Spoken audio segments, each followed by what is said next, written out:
Today's episode goes out to all the Dippers, Dip Nation out there. We love y'all. You guys have been out there holding it down for us for so long. My name's Dave. Welcome to the Too Much Dip podcast. I'm alone in the stew today. Dylan is out.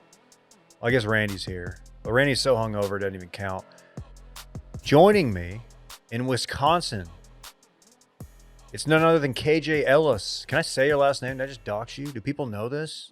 Do they know this about you? I think people know my last name. And at whatever point they began transcribing podcasts, I realized like I couldn't just demand to only be like just KJ in the comments or whatever you call it, the description of a pod, because people would just search it and be like, oh, yeah. Remember that time when you like without hesitation referred to this entire section of people as XYZ? Mm-hmm. Like, well, yeah, that. That's their pronouns. Which time? Oh, wow. Yeah, I'm happy to be in the building. And again, shout out to Dippers. Shout out to Freely Bathroom Escapee Randy for holding it down for us.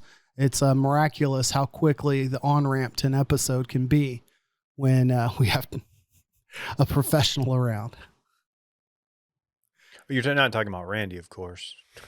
I'm talking about last week we probably had more minutes pre-show than our actual show. Oh God, dude. Last week was such a beating. That was way more difficult than it should have been, but we made it through. I think that we had a good episode. Dylan, like I said, is out today. He will be back next week. Something to look out for. Our Thursday night live streams are coming back, kicking off with Thursday night football. Bills, Rams, I believe. Yeah, Bills, Rams. We'll be doing it right before kickoff. Usually start around 7. Sometimes we go like 30 minutes. Sometimes we kind of get in our bag a little bit, maybe go 45. Hopefully not. I don't pull the curtain back. I don't really like doing it like right in, because I'm usually trying to watch most of the game. You know me, I'm just a big sports guy, sports fanatic, some might say. I think we all agree that like nobody's goal on a Thursday night is to spend more time than they absolutely need to getting H for Thursday night football than they have to. Like, we'll try to keep it tight. We'll try to keep it consistent, and get in, get out, be tactical. If we do feel like we've got a rundown that's going to last longer, I'll challenge us with starting a few minutes earlier as opposed to cutting into kickoff, because that's not good for numbies. It's not good for DraftKings lineups or fantasy football last minute checks, or anything of the sort. You want to tell the people where they can be a part of that? Washed? Ooh, no. I guess we're going to be doing it from the Too Much Dip YouTube now, because we switched all that up. I believe so. Hadn't thought about that. My mind is freaking blown. Live. Yeah, we're going to be doing it from the Too Much Dip YouTube page. So go subscribe to that. You'll get clips. You get the podcast videos. You get to see what KJ looks like. You get to see what I look like. You might get some video today on the pod. We'll see. So yeah, check it out. That'll be fun. Starting in a couple weeks, I guess. In my business cash best. Like I'm like DDB right now. On top of that, hit us up on the Dip line, 833-371-DIP or 833-371-3477. We probably won't spend too much time on Dip line on Thursday night live streams, but it's always a good resource for Mondays the day after. And allow me one more quick plug. I haven't brought it up in quite some time because the off seasons are, not as much engagement in there, but we do have a very healthy Discord following, a very active Discord. If you want to go check out our Discord, look me up on Twitter at KJ Ellis with ones as the L's. The link to the Discord is in my bio. As much as I love DMing with the Dippers and the backers, the link to the Discord is in my bio. So hit that up, mute the notifications for that bad boy. Add us on Discord. Like you're almost like 100% guaranteed to get a response if you hit us up in the Discord. And usually if we have any guests on the live stream, that's where they're going to come from. People that we know are engaged in talking shop. If you want to talk shit, I'm much more welcoming to shit talking in Discord than I am Twitter. Because then I at least know you've passed the threshold of like, you signed up. I completely agree. I'm fairly active in the fighting Discord sub channel. and I believe it's called fisting. I didn't name it. Somebody else did, and I don't really approve of it. I'll just say it. I It's a appreciate little, it. I don't really do that kind of humor. I like to do a little bit more highbrow. Hey, you mentioned the dip line. Randy, Yeah. you mind hitting that dip line call? Hey guys, Daniel and Salina here. Back in 2017, after Spieth started to spiral out of control, I made a bet with my brother that he'd never win again. When he won last year at San Antonio, I had to piss my pants in public. Really humiliating. Never thought it would happen. But, of course, I went back for seconds and have the same bet that he will never go to the LIV Tour. I said he wouldn't. Should I be worried that I'm going to have to go round 2 for doing the wet spot challenge? Oh boy. Man, I'm glad that there's actual people who listen to this show that are out there just pee pantsing in public. Like just listening or also doing the show? No. Wait, what? Do you have something you need to tell us? I'm not afraid to be honest with the listeners. Okay, let's hear it. I guess it depends on what we're describing as public.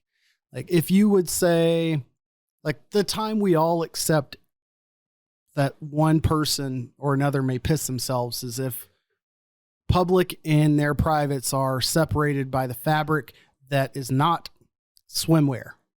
For some reason we say swimwear is like, whatever, do what you got to do. In or out of the pool sometimes. But let's say you're in board shorts or a hybrid pair of shorts at a music festival and in a state of mind, could be altered, who knows, but in a position where I don't want to leave this Leon Bridges set or whoever I was seeing in the moment to go see the urinal. Maybe I'll just handle this right here. Empty out my Camelback water bottle on my shorts and be on my way. I'm okay with saying that. This sounds very specific. Like there's a lot of detail in this hypothetical. I just like that it's called the wet spot challenge. I don't know if you're saying public is hey, you've got to go. You got to go to the mall. You've got to go to I don't know. I was thinking. I think people know what a public place is. That much we know. For some reason, we're both thinking bustling retail location. The mall, dude. But if you go do it at the mall, you'll probably just see me because I'm the last person who goes to the mall. No one else is going there. Everybody does online shopping. You seen this? I went to the very, very pathetic mall yesterday here in Madison. Not a story I needed to get into, but no, tell us. I do want to tell you about a shopping experience this weekend. I didn't put it on the rundown. First time ever, your boy rented, hitched up, and used an open trailer, affixed to my vehicle. Went to U-Haul, rented a trailer, went to the furniture store, had them load up the couch, and then entirely independently, just me, was able to strap up a couch to a dolly that I rented from U-Haul, roll it into my house, set that down, and then move 2 couches from, one floor downstairs into the basement by myself. That's the manliest thing that's ever been said on this podcast and probably any of our podcasts in Washed Media. That's how much money did you save doing that? A lot. A couple $100. And 2 weeks of unsure delivery windows. They're yeah, they might be able to get it to you next week or two. It was a couch that was in store, whatever you want to call a clearance section, basically just meant it was in stock and knocked down a couple $100. But they're yeah, it'll be $189 for delivery. And they were we're not really sure on the timing because living in Madison, it's the beginning of the school year. Every moving company and or labor associated with that industry is getting paid a shit ton to go move kids around college campus. So I probably wouldn't have seen that couch for 3 weeks. Yeah. Maybe more. And then there's the awkward oh crap, we need to go to the ATM because we got to tip the guys who moved it. I completely understand that thought. I'm proud of you. And they wouldn't have moved the couches into the basement. So they would have just delivered the new couch. They weren't going to move shit into the basement. That would have been a whole separate transaction. You would have gotten a notification that like, all right, your delivery window is, next Thursday from 11 to 5, AKA like pretty much all day. So you're like, oh, so I just need to take the entire day off for this couch. Love that. Yeah. I think you did the right thing. If you have the means, and KJ, you're a strong lad. So, I mean, it's nothing to you, but man, did you feel just like you're oozing with tea as you hooked that trailer up?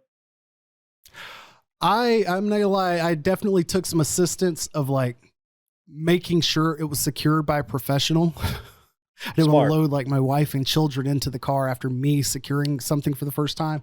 But driving with it from one side of town to the other, and loading and backing up, all of that, like for a moment I felt like boat guy.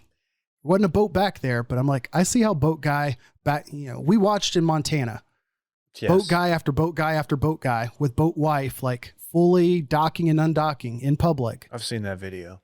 Like it was no big deal. Just the simple effort of like backing up a trailer, like on a ball hitch or whatever, and making sure that bad boy doesn't like fucking snake on you. Doesn't end up like your truck nuts did. A fucking a weaponized projectile. That was going through my head. I'm like, if I do this myself and I secure it with like 10/8 inches of what, that doesn't make sense. Like a 1/8 inch wire. Like this isn't going to go well, but somehow I didn't drop couches down the stairs into the basement. I didn't fall. And, shout out to Appliance Dollies and just like 5 YouTube videos. The shit wasn't that hard. Man, so you did all that. You avoided a manslaughter charge. Just a big weekend for the KJ man. That made one of us former athletes in the world. Oh, we'll get to that later. I'll add it. Oh, I don't even. Yeah, that's not on there. We got to talk that. Hey, before we get into the meat of the episode, Dylan's not here, but he will be back tomorrow in the Wash Media studio. But I want to play a video in his honor that's making the rounds, because I don't know. There's some bad news coming out of the University of Texas today. And, they've had a couple big key injuries, knee injuries to starting wide receiver and their starting O-lineman. So I'm hoping if he's listening, this brings him some joy. This, of course, made the rounds on Twitter yesterday. It is an old hype video that they used to play at the Darrell K. Royal Stadium here in town. Let's just get some live in-game reaction. Randy, hit it on the pod. Hell yeah.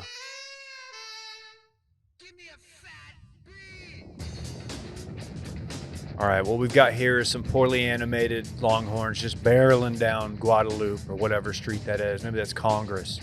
And they're just charging. They're mobbing. And they're still going. You can hear the pitter-patter. There's the fountain. I'm sure there's a name for that. There's the bell tower. Reminds me of that tragedy. They're okay, Royal. And as they go in, the Ricky Williams Heisman and the Earl Campbell Heisman turn into the actual players who shoot laser beams out of their hands and zap the Longhorns, who turn into centaurs? Yeah, I was going to ask about the after results, and centaurs is definitely the best word to use. But that Minotaur? Animal being Minotaur. Minotaur, Randy's correcting me. Hold on. Go ahead, gravelly voice, Randy. It's a Minotaur. Centaur is a half horse, half man. Minotaur is a bull, half man. Thank you. With a bull head. Very helpful. Did not know that. I'm sorry, Randy. I don't keep up with the latest manga comics to know like all this animal-human sorcery situations. But every place I've ever seen the Minotaur, there's always some like hypersexualized like relationship situation going on, because you got like, it's a bull. Huh. Like, isn't that like the nickname for the non-cuck in a cuck relationship? I mean, look, dude. Pineapples is as far as I take this. That's where I draw the line. I've also confirmed at least 2 or 3 listeners that prevent me from going any further on my recent discussions with you about where I saw way too many pineapples. But I really wish I could share that story on air. Yeah. When I saw this video, it not only made me like feel bad for like the animation we endured of that era. There's a Ja Rule video called 6 Feet Underground. In your free time, go look up that music video. Californication is another example of a terrible music video that was like entirely Crazy Taxi themed. But this is like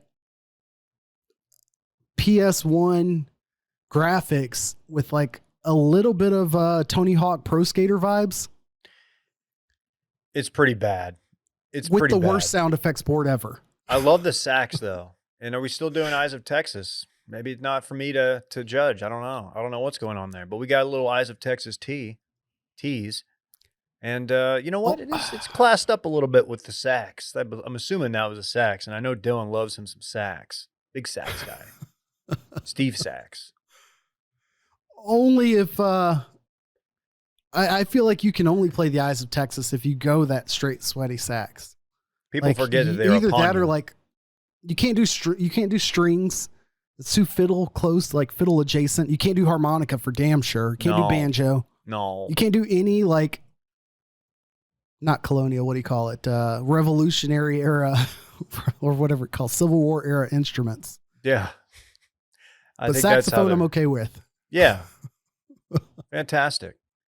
Well, that's fun. Dylan said that as a kid that used to get him very hyped. So hopefully if he's listening at home, he's super hyped. I feel like there's a lot of like Dallas Stars or Stadium Intro stuff like that it wouldn't be a bad website to just house all of that content. Like a Wayback Machine just for bad in arena nostalgic content or in like media, like sports media adjacent content. Intros to CBS Sports, like Bulls intros, all that shit. Dude, I will never forget.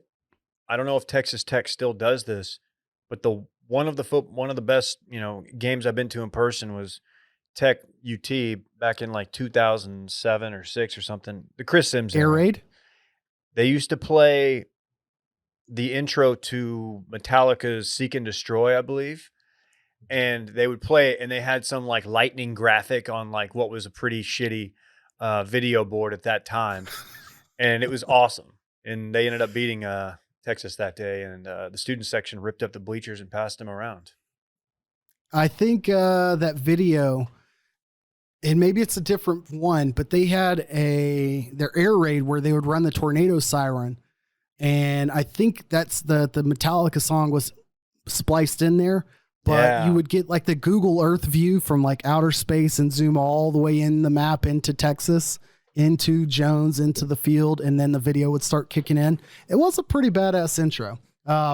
Like a real loser, I probably spent a good 15 minutes watching like the Va-Tech Enter Sandman kickoff, like their stadium entrance for like three different years. Is that your pre-workout? It's like when you've got to be like, okay, hey, she's not fully asleep. I'm gonna go step into the bathroom, kind of get myself mentally hyped for this. I wasn't really looking forward to it. And so I just went in there and watched some Va-Tech videos, not the one you're thinking, because that was a tragedy, but these intros to the football games. Right. I didn't know that was a Va-Tech thing. I didn't realize they did Enter Sandman. Yes. Well, Enter Sandman for me is always going to be Mariano Rivera. Oh, yeah. Widely regarded as Fair. the best closer of all time, KJ. Widely. Famously. Give me Don't say it. what's the guy? Rodney I can't think of his name. But when he finishes a win, he does kind of the Usain Bolt like arrow, but like kind of off to the side. Fernando Rodney. I was going to say there's never been a closer named with the first name Rodney. No, Fernando Rodney. Is Rodney as a Dominican. name, as a man's name, or a woman's name? Is that gone out of style? Do we need Pete more is Rodneys? the only one that I respect. Here's Rod. People call him Rod. Yeah. Man, Fernando Rodney's also allergic to ever wearing the bill of his hat directly forward. it's a good Ignore look. the first image that pops up, but every other image you see, let's see. Yeah. With the Rays for quite a bit. He's always kind of cocked a little bit to the side. Loved it. He's a cuck. Interesting. Hey, everybody tuned in for one thing, but before we get to it, I want to tell you guys about Athletic Greens. What can I say about Athletic Greens that I haven't already said 100 times to my friends, my family, anybody within earshot. I talk about it all the time because it's how I start my day. Empty stomach, wake up, pour a little pack in the little shaker, the AG1, mix it with a little water, boom, right there. I've got my veggies for the day, 75 high quality vitamins, minerals, whole food source superfoods, probiotics, and adaptogens, KJ. The special blend of ingredients supports your gut health, your nervous system, your immune system, your energy, recovery, focus, and even aging. All the things. How about that? It's key for me. Two purposes. As everyone know, silent killer out there, sugar. We need to avoid it when you can. Athletic Greens allows us to do that. Contains less than 1 gram of sugar. It tastes great. No GMO, no nasty chemicals or artificial anything. Still tastes good. Supports better sleep quality and recovery. As anyone that was with me in Montana knows, probably should make sure I'm staying on my AG1 game. That would help everyone tremendously. And lastly, it is not just recommended by randos like David and I, but professional athletes, over 7,000 5-star reviews. So it's a reliable resource for you to do a little extra in your daily routine, starting off with Athletic Greens. Right now, it's time to reclaim your health and arm your immune system with convenient daily nutrition. It's just 1 scoop in a cup of water every day. That's it. No need for a million different pills and supplements to look out for your health. It's the AG1. We love it. To make it easy, Athletic Greens is going to give you a free 1-year supply of immune-supporting vitamin D and 5 free travel packs with your first purchase. All you have to do is visit athleticgreens.com/bang. Again, that's athleticgreens.com/bang to take ownership over your health and pick up the ultimate daily nutritional insurance. I don't have the names for this story, but I don't want to save it to Sports Party.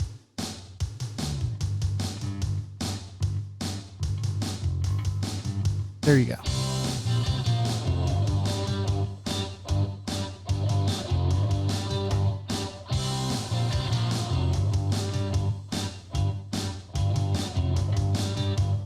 Zalatoris.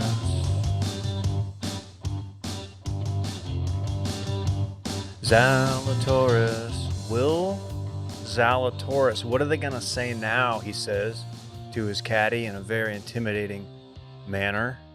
Will Zalatoris is your winner yesterday after a 3-hole playoff. A wild ride, KJ. My drop there stepped on whatever you were saying, so I feel bad. I should have stopped it. Yeah, no, that's on me. I should know better. I skipped down after we hit Athletic Greens. It's almost like this is my first time doing it for 7 straight years. But I'm still having trouble getting over Scotty Scheffler and his utter disrespect for the sanctity of the game. But I don't want that to stand in the way of, per se, stand in the way of what Will Zalatoris, Dallas's own, accomplished this weekend. No, and you know what? Yesterday was so electric that I completely forgot about the Scotty Scheffler allegedly intentionally walking through Cam Smith's quote line, end quote. I don't think it was intentional. If something has come out, I'm sure he was asked about it. I don't know. It didn't seem like they were mad at each other, but people want to make it into a live PGA thing. Whatever. That was fine. What the story here is that Willy Z gets off the snide, his first win as a PGA professional. And my God, if it wasn't a wild ride. I don't think a career could be complete without winning the FedEx St. Jude Championship. Yeah, people have said that. I know that there a lot of golfers, when they're just, grinding it out, getting through Q school, getting their card, getting on tour, and everyone pays so much attention to the majors. But for the real true dimple heads out there, the real golf guys, they're really committed to the thought of once a guy wins the FedEx St. Jude's Championship, then their career really begins there. And that's what Will Zalatoris did that I definitely knew before just now. Dude, weren't you glued in? Weren't you dialed? I honestly did see the leaderboard. I did see that he won. I am not going to lie to the people and say that I wasn't moving big boy weight around the house, as earlier mentioned, when I missed Adam Sandler tweeting at Will Zalatoris live. But this had to have been tough for you because you're a big Sepp Straka guy. You've always been a fan of the Austrian-born golfer who played his collegiate golf at the University of Georgia. Is it bad that my brain went to Seb? What's his Gorka? Sebastian Gorka, noted right-wing personality. I thought it was when you said Seb Straka. I'm like, what does Seb Gorka have to do with this? Yeah, he chimed in on Twitter. He was just shit posting. Sebastian, oh my God, how did that even come up on this show? Yeah, No, I thought I don't you need thought, to use Sebs. I thought I keep saying his name and keep calling him Sepp Sabatka, as if he's working down at the docks. Ziggy? Yeah, he's Ziggy's great uncle. He's Frank's brother. Fourth generation Polish dock worker. Yeah, just shot in a beer every morning. A shot in an egg or whatever. Oh yeah, shot in an egg. Only two true Wire fans will know that, and of course we are Wire guys, especially me. Did you feel? I don't know. How big of a deal is this for Zalatoris, or is it just that he won? It's like as far as accomplishments go. I mean, it's a big deal to get your first one out of the way, especially when you've lost multiple times in playoffs and like majors, and you've been so good, and yet he was carrying around the best player to not have won, tag for the last few months really, and if he were to have lost yesterday, which he should have arguably potentially, it would have been real bad. It would because he's a guy who. He's a chip on the shoulder guy, but not in a completely obnoxious way. But, you saw him when he made that putt on 18 to basically ensure a playoff. Straka still had to play the hole. But, he looked at his caddy and yelled, "What are they going to say now?" Of course, if you don't know what that's referring to, it's a Steph Curry quote. And apparently Zalatoris is a big Warriors guy. And you know what? Good for him. He did it with his putter. I don't mind him being a fan. It's just weird to pick that line. He might have lost. There was still a decent chance that Straka makes birdie there and wins the tournament outright. And then it's just like, dude, you wasted that line for a non-dub, which is risky. 25 years old, so I accept it. Since the guy was 18, the Warriors have been the sport team story. So okay, I get it. I just feel like he could have went with anything is possible. What if there could have been so many bad quotes? He just looks into the camera. Cleveland, this is for you. Dude, you have no association to Cleveland. You live in Dallas now. You're in Memphis right now. You live in what? No, there was a number of things he could have gone with, but good for him. Did you see the final playoff hole? The par 3. I did not. So Zalatoris tees off first, puts one off the rocks over the water, and it bounces, and then it drops back, wedges between the rocks and the grass. So it has about 3 inches of grass standing right in front of the ball, and it's wedged down into what looks like a little crevice in these rocks, and you're just like, dude, what the fuck is he gonna do? That's it. He just lost the tournament. All your boy Seb has to do is go up there and hit the middle of the green and 2-putt, and it's ball game. And he puts it into the water.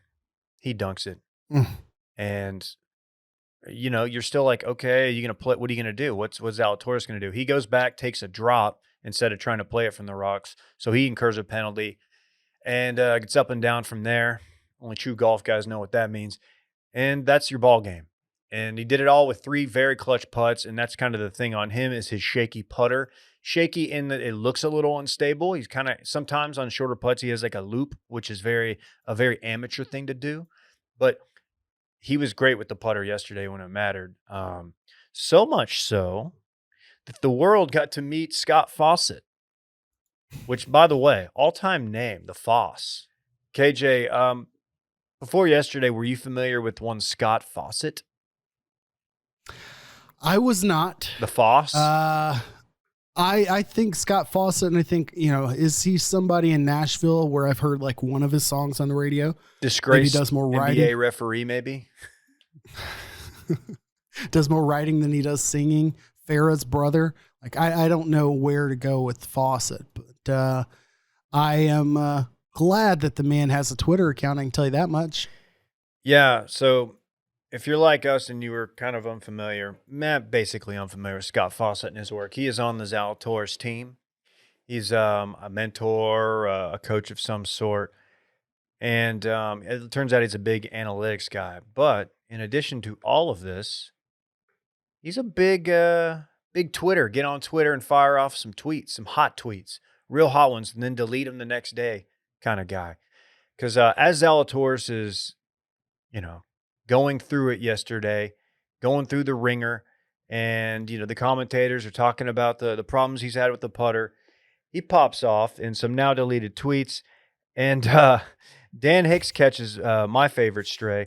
You've got and again, fuck you, Dan. This wouldn't be a All gift. caps. Will has the best speed control on tour, so he fucking earned it, you dick. Okay, nice putt, Sep. No, shout out to Sep. He goes on. Thrown in there. His original tweet. I really do try to bite my tongue with the commentators. ... But go fuck yourself, Dan Hicks! Exclamations, multiple. Putter was wobbly earlier this year. You have no idea what the truth is. Fuckface. Sit in the booth. Parentheses. Yes, this is a joke, but there's always truth in comedy. Winky smile. And he didn't close the parentheses. He just threw a colon in there. So he made a smiley face, but there should be like a double chin on it to close that parentheses. That's an underrated move, what he's done here, because that did throw me off. It's like, were you intentionally doing some sort of smile? And it looks like he was. Quote tweets that tweet with, hey, at Brad Faxon and Dan, go fuck each other. Yes, I understand this is classless and crude, but let me repeat myself. Fuck you. Onlookers feel free to unfollow, block, and never buy Decade. I don't give a fuck. Decade being his like analytics golf thing. Okay. Yeah, Decade. They take tour data and I don't know. Don't ask me. Not the pod for it. Wow. But he's still tweeting, and he tweeted last night. Maybe it was after he deleted these tweets. He said, It's a GIF, and it's Lawrence Fishburne. It's Morpheus, a notable character from the hit movie The Matrix. And it says, sitting here at Chili's. Yeah, that's right, Chili's. I can't believe what I just watched on the highlight reel. In case you didn't know, this is all a simulation, so everybody calm down. It doesn't matter. What a day. I mean, the guy is, I just... Like the fact that he's also he's updated his avatar to being a quote in very bad word like font. What are they going to say now? Looks really cheap. He did not have Ricky Prosper make this for him. It looks like click here to learn more about how I make $9,000 a week working for Amazon online. I don't know that we have enough examples of someone's coach or personal trainer or anything of that nature just going wheels off. We've gotten plenty of Twitter parents, Eli Apple's mom on Twitter, Brent Grimes, his wife, and her cakes on Twitter in the past. I don't know. I'm defaulting to football. We've had plenty of basketball ones. I can't get the thought out of my head of a random fan chirping at CJ McCollum, talking about win something, then talk. And he responds back, I'm trying, Jennifer. Like, no tweet lives in my head rent free more than that one. It's every response. I'm just like, I'm trying, Jennifer. Damn. But to have a coach go off the rails like this, adding people in the mix and then getting quote tweeted by another competitor. JT, of course. It just hurts all around. Justin Thomas chimes in. Hey, Scott. This is with a quote. This is with a tweet where he has screenshotted the since deleted tweets and included them in the image. Hey, Scott, Twitter saw your incredibly egregious and aggressive tweets. Congrats on your quote win, but show some class and respect if you are as professional as you claim to be. Giving other coaches and those involved in golf a really bad look. Nobody likes a sore winner.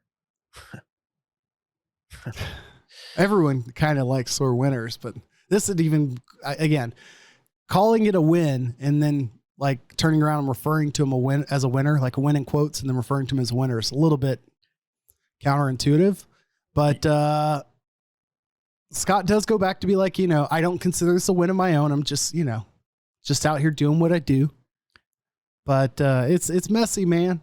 So Scott hates this. This stems from Brad Faxon and Scott Fawcett have some kind of beef, long-standing, which you're going to be shocked to know we're not familiar with, and I don't think most people outside of like super golf Twitter is aware of this. But this dude is still tweeting, and he will respond to your tweets. So if somebody wants to tweet him and see like, hey man, just want to check in, he'll probably respond. He might still be at Chili's, and that's honestly pretty dope.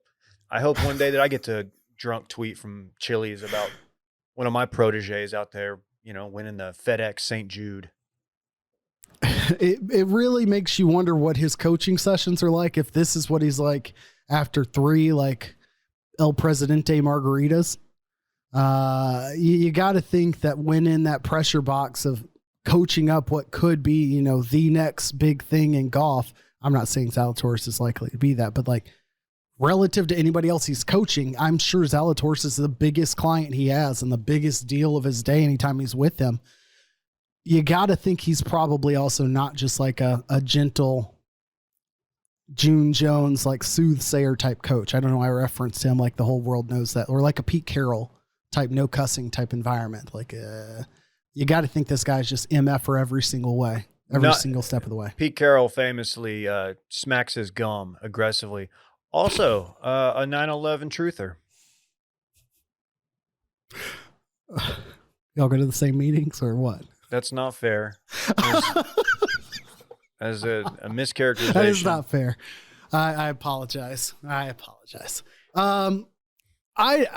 hate this for like Zalatoris or people in that situation where all of a sudden Zalatoris probably finishes up his day. And there was a question from a reporter of like, are you aware of the tweets or have you heard from anyone regarding some of the things that Scott Fawcett said on Twitter? And he probably hadn't been.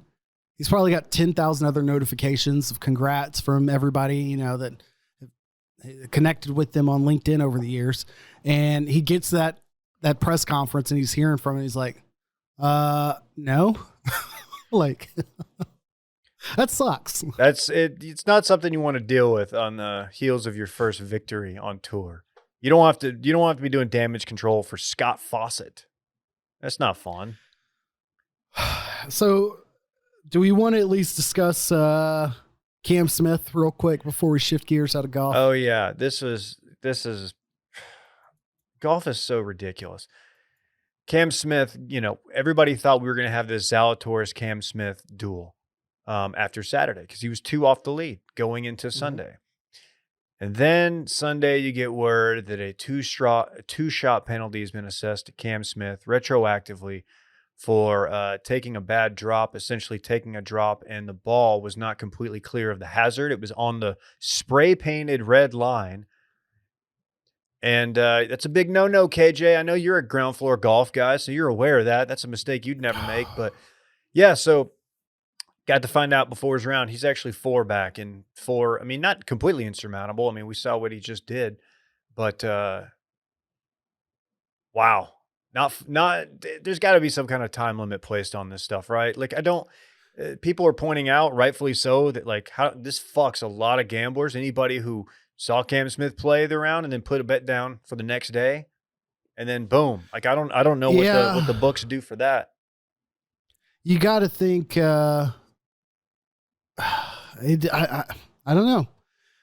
Nowadays, when betting is so ubiquitous, where it's not like you can do it from your app and everything, that there's probably a lot of gray area, and I think a lot of books are quick to do right by the bettor in that situation to refund the money or give your money back. Like, they know that the long game of pissing off this individual bettor is not worth it.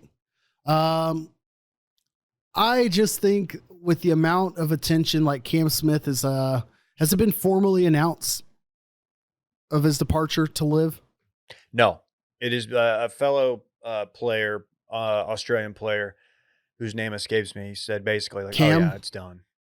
Oh yeah. But then Cam Smith or somebody said, if you're going to hear anything about Cam Smith, it's going to come from me. It's not going to come from the other guy. That's interesting because I was told to talk to his team. I thought that's what we had to do. It was all up to the team. That's true. You know, And then now you're hearing from his agent that he's withdrawing from tournaments. So hip injury apparently, so he will not be playing this week. You hate to see it to an extent. I know Dylan would be here cheering for any demise of anyone committed to the Live Tour. I still think the inevitable positive outcome is some sort of, clash of champions type thing. They're going to create some byproduct event if they were smart. If somebody came to them with enough money and created the television opportunity for the best, Ryder Tour type like rules, but between Live Tour and PGA guys, like they would gladly collect that check on both sides of the fence. Yeah, I think so. And now Didn't Pat, he kind of argued for something like this. Like he's like, I would take the guys on the Live Tour over the guys on the PGA Tour if there was like some sort of competition. Ooh, he's talking loco. No, I don't know. See, Patrick Reed, nobody fucking likes that guy. Yeah, he did. Maybe I don't know. If it happens, it'll be years from now. I don't see this iteration of the PGA Tour being a part of that. Especially since they were just so late to even like address like what is a very serious existential threat that people have been talking about for a couple years before it actually happened and they started taking players. But here we are. I don't know. I don't care. That sucks. Cam Smith's one of my favorite golf personalities of the last couple of years. And it sucks if I'm going to have to tune into YouTube to watch him play 54 holes with the Fireballs or whatever, the Down Under Boys or whatever they're going to call their team. As bad as that is, and I've watched, collectively, I'll say I've watched 2 hours of Live Tour production, which relative to my entire year's worth of golf consumption is a decent amount. That's more than most people. I would say that the product isn't that much different, but it's not going to take that many tweaks to like put out something that's more palatable to the audience. Like they're shooting their shot. They're trying some different shit. The 54 holes thing, whatever. It doesn't bother me, but I like that they're getting out of the way on Sundays. I like that they're doing some things right. This is obviously getting over where all the money's coming from. But we'll see. I will not publicly ask the hypothetical of who makes it to the spring Live Tour or another entity or country, but I still think it's up in the, or not Live Tour, PGA or another entity, but still think this ain't going away anytime soon. No. And we're litigating, baby. Let's go. Let's get wild. Let's bill some hours. Who cares? Fuck it. You want to party? So, yeah, let's go ahead and party. I think we wrap everything into the party. Let me track down some names. That's how it should be. This is the section of the pod where we party and talk sports at the same time. I'm going to let KJ handle this one. Yeah, so off the top, I would like to acknowledge that it looks like ex-NFL star Aqib Talib's brother, Aqib Talib, has turned himself in as he was wanted for murder of a youth football coach. Dallas area city of Lancaster, which is just east of the town that I just moved out of, DeSoto. I-20 the video in the is building. pretty... Yeah, I-20 and 30, or I'm sorry, I-20 and 35 and 45. The video's pretty tragic. It's an unnecessary situation where you've got a youth football game, nothing unfamiliar to a lot of people who've seen like fights at youth football games, but this seems to have stemmed out of something pretty minor where you have kind of a, there's no victim blaming to be had here, but like a situation where a youth football coach was a little bit upset that somebody went to like kick a ball or take a ball that he was going to grab. He got pissed off and started jawing at somebody. A fight ensued, and then you had an on-field brawl for like 7-year-old football. It's like absolutely terrible. And that brawl quickly escalated into someone pulling a gun, ending a man's life all too soon. Unfortunately, not only for the victim and the victim's family, but for everyone involved, seems like Aqib Talib, who is no stranger to drama, that he and his brother were a part of this. And his brother, like I said, has now turned himself in. So more to come on anything that Aqib will be charged with, because Richardson's he's due to get a bag. Yeah, Richardson, Texas' own. Was he Bertner? He's due to get a bag from Amazon, Texas. Oh my or God. Amazon, Texas. Amazon football this fall. Jeez, that's sad. That's sad. That's See it why I all don't. around. That's why I don't go to youth football games. Just can't be involved in that kind of thing, dude. Our good friends down the street at DKR, they're down bad. Pair of Texas football starters doubtful for the 2022 entire season with serious knee injuries. Isaiah Nair, who I believe is a junior wide receiver, and Junior Angalau suffer season-ending injuries. Not good. This is tough. I'm rooting for a good Texas team, not because I'm a Texas fan, but because it is more fun when Texas is good.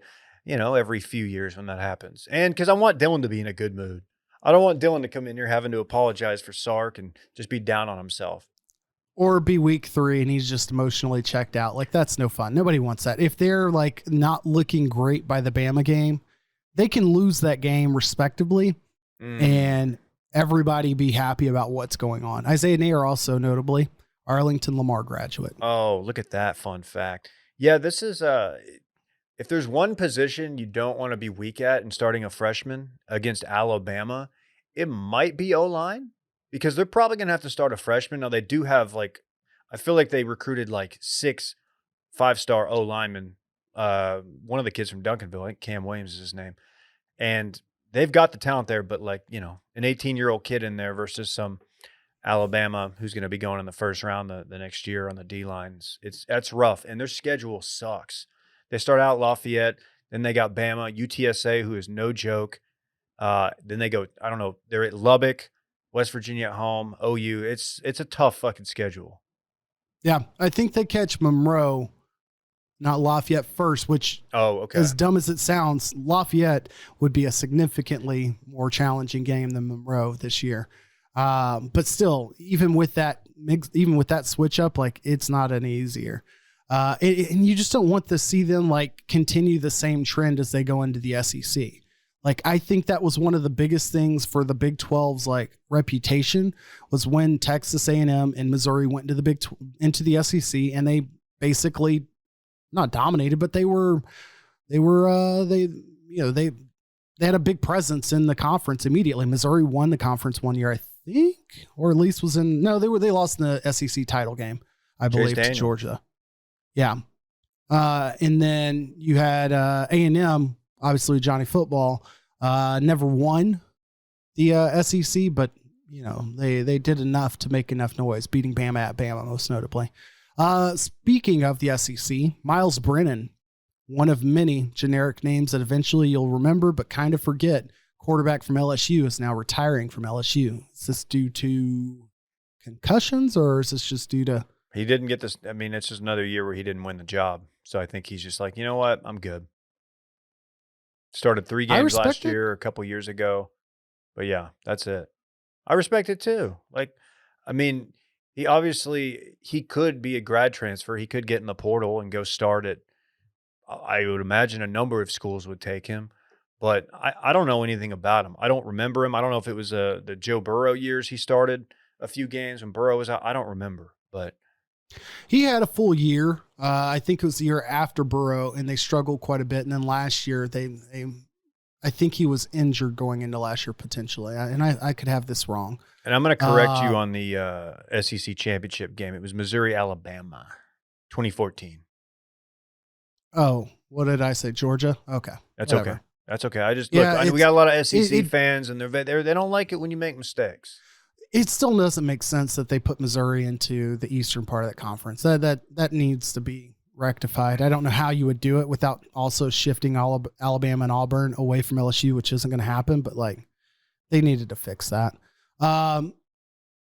And it wouldn't even probably be away from LSU. Would be the problem. It's, you don't want Alabama, Auburn, Florida, and Georgia on one side of that conference. But anyways, Myles Brennan, doesn't really move the needle for me. I agree. It's interesting that he's deciding to outright retire rather than trying to continue his career elsewhere.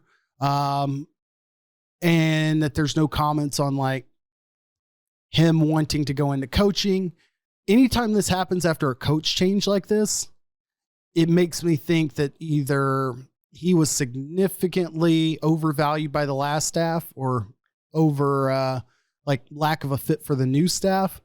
But I mean, there's some benefits to just hanging around and being around if you actually wanted to live that life. Obviously, he's got other interests. As somebody who endured a couple different coaching transitions and it like changed the trajectory of like my career at whatever level that was, I get it. So, shouts to him. Hope it's not the 1 year that your team actually goes to a bowl game in Hawaii and you've opted out of playing that year. The quarterback famously for Missouri that day, at that fateful day, James Franklin. Wait, what? Oh, yes. I was thinking, what's Penn State's coach's name? Also James Franklin? I don't know. You're thinking of Kirk Franklin, of course, noted gospel singer. Jump. Yes, Penn State's head coach is also James Franklin, so I'm glad I got those mixed. Very confusing. Okay. I'm glad you looked Adios. that up. Hat tip to Chris Woodward. PTI, I guess it would be. Adios to Rangers manager Chris Woodward. Bummer. Not really. I don't really care. Seemed like a nice guy. It was kind of cheesy. Didn't really like him from the Tatis Grand Slam bat flip, all that. I thought it was a bad look when he was butthurt about it. And now he's gone. And I have to imagine they're getting rid of him before the season ends so they can get a jump on bringing somebody new in. I don't know who it's going to be. I don't know. The team stinks. Whatever. We need to see some progress. We got a new stadium that I still haven't been to. Have you been, by the way? I did not make it there before I moved, but I'll probably go, even if it's for a non-MLB experience, which I don't know if this is the case in other places, but North Texas or Dallas, Arlington, whatever, they do a really good job of just coming up with other bullshit that goes on in their stadium. So like the odds are that I'll go back for like a high school football playoff game in a baseball stadium and see it that way before seeing it as like a baseball game. Like I went to AT&T for Monster Jam, flag football, and some other random event before I ever went there to see the Jaguars dominate the Cowboys in a preseason game. People are freaking mad over the Cowboys preseason game. I love 17 penalties, dude. That's crazy. It's a preseason. Nobody gives a shit. shit. First preseason game. Anybody who's, I agree. People just need content, and that's fine. It's just like, come on. Who cares? It is kind of their only big problem. And I feel like no matter how shitty you play, you can fix penalties. That's true. That's true. But they didn't. Anyhow, and finally, shout out to UFC's Cheeto Vera. You may have seen the head kick that ended Dominic Cruz's night and potentially his career. I don't know if he's officially retired, but he's had a legendary career. Very good fighter. But Cheeto Vera, interesting dude. If you ever are bored and you want to take part in a 3-hour pod, go check out Cheeto Vera on Rogan, because there's a pretty good chance at any time Cheeto Vera is on mushrooms of some sort. So, yeah. Oh, it looks like KJ might have lost audio. But you know what? I'm going to get us out of here. I'm going to land this plane. We will be back next week with Dylan, with KJ, maybe a special guest. I'm just teasing that. I don't know for sure. KJ, you good? I'm good. I've realized to pull back the curtain there, I missed some words there from David, as my setup is a Bluetooth headset synced to both my computer and my phone. Probably a bad, poor form to sit there and pull up a random tweet with audio in it, and all of a sudden it just cuts out to nothing. And I'm like, why the fuck's this happening? I'm like, oh, pay attention to what you're doing. Yeah, it's doing this is not easy. It's not easy.